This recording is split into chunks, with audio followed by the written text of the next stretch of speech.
டே students வணக்கம். இப்போ இது ஒரு நீட் டைப் ஆஃப் கொஸ்டின். When excess chlorine is passed through boiling toluene. Toluene அப்படிங்கிறது பென்சீன் ரிங்கில் ஒரு CH3 group. In the presence of sunlight அப்போ free radical mechanism the product form டேஸ். அப்போ டொலியின் அப்படின்னா பென்சீன் ரிங்கில் CH3 இருக்கும். அந்த 3 ஹைட்ரஜனுக்கு பதிலாக CH3யில் இருக்கக்கூடிய 3 ஹைட்ரஜனுக்கு பதிலாக 1/1 குளோரின் வந்து ஆட் ஆகும்.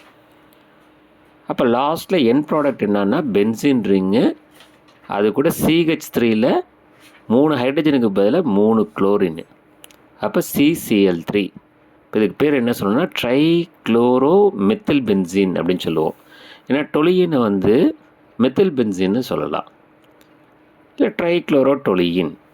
ஸோ இந்த ஆப்ஷன் எங்கே இருக்குதுன்னு பாருங்கள். ஃபஸ்ட் ஆப்ஷனாக இருக்குது, செகண்டு கிடையாது, தேர்டு கிடையாது, ஃபோர்த் ஒன்று கூட வந்து பார்த்திங்கன்னா இது excess of chlorine in presence of sunlight அப்படின்னு சொல்லியிருக்காங்க. அப்போ ஃப்ரீ ரேடிக்கல் மெக்கானிசம் இது.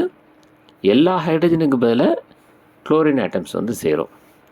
ஸோ அப்போ வந்து லாஸ்ட் ஆப்ஷன் நம்ம எடுத்துக்க முடியாது, பென்சைல் குளோரைடு அப்படிங்கிறத எடுத்துக்க முடியாது.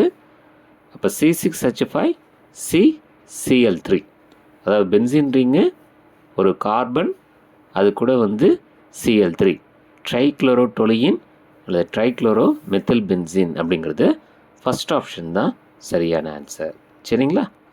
ஸோ இந்த ஈக்குவேஷன்ஸில் ஃபஸ்ட்டு குளோரின் வந்து ஒரு ஹைட்ரஜனுக்கு பதில் வந்து ஆட் ஆகுது. அப்போ பென்சைல் குளோரைட் மறுபடியும் குளோரின் கூட சேருது. அப்போ வந்து பென்சீன் ரிங்கு CHCl2 அப்படின்னு கிடைக்குது. அதுக்கப்புறம் மறுபடியும் ஒரு குளோரினோட சேரும்போது அது CCl3, அது benzene ring CCl3 is a trichlorotoluene அல்லது ட்ரைக்ளோரோ மெத்தில் பென்சீன் அப்படின்னு சொல்லக்கூடியது கிடச்சிருக்கு. அப்போ first option is the correct answer. சரிங்களா?